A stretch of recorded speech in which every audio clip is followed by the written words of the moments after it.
Good evening, everyone. Sorry, I'm not, able to be live on Zoom with you. Unfortunately, there was some scheduling issues. Nonetheless, I'm excited to be here with you tonight via this possible. Any means necessary, I was not going to miss this wonderful opportunity that was given to me this evening. So my name is June Barrett. I'm a member of the Miami Workers Center, also the chair of the board, a member of the National Domestic Workers Alliance, We Dream in Black. I'm also North America's representative on the International Domestic Workers Federation Executive Committee. I am a proud Jamaican immigrant and a domestic worker who have worked in the care sector of domestic work for over 20 years. Thank you so much for inviting me to speak.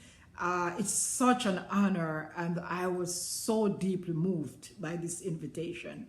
I've received many invitations, but this one is so important to me. This is our moment to celebrate us, right? Domestic workers, to celebrate our wins and all the progress that we have made.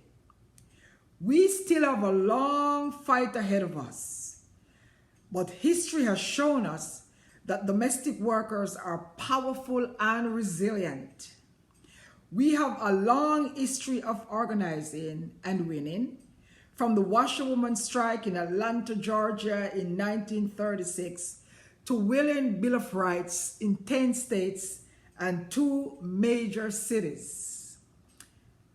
During this dark political climate, when our communities are under attack, we should all come together as one to fight for our undocumented brothers and sisters, irrespective of race, color, sexual orientation, or religious affiliation.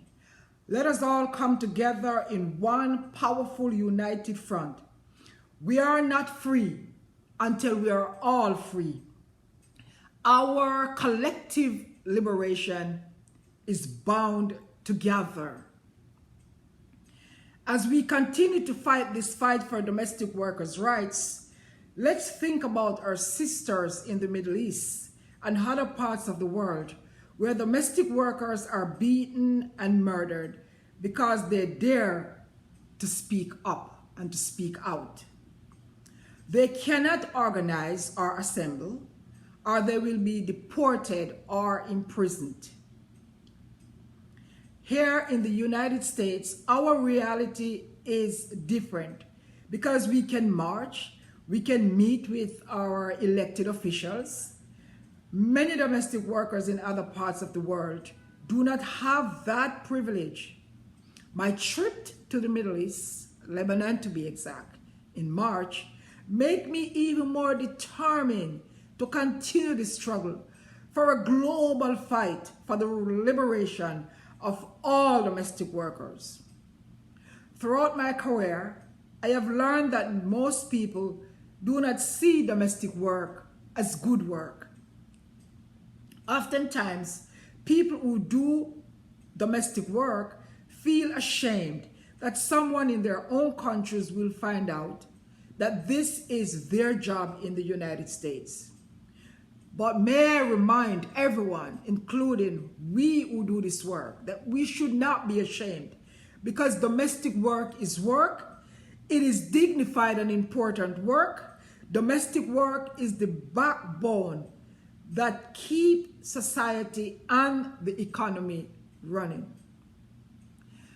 This International Domestic Workers Day, let us think about the 2.2 million domestic workers in this United States and 64 million around the world who are fighting.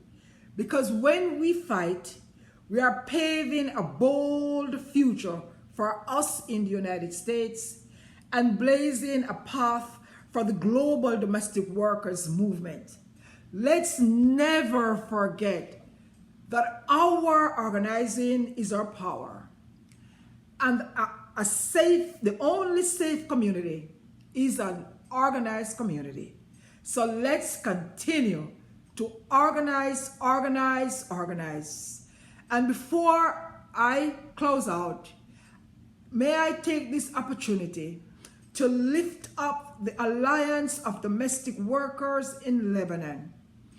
I have spent 4 days with these women on the ground, and I see the hardship, and I see the violence up front, and I've heard the stories of domestic workers who do not have any rights to even question, why am I not getting paid today? So may we remember that in some parts of the world, we're still marginalized, brutalized, and taken advantage of.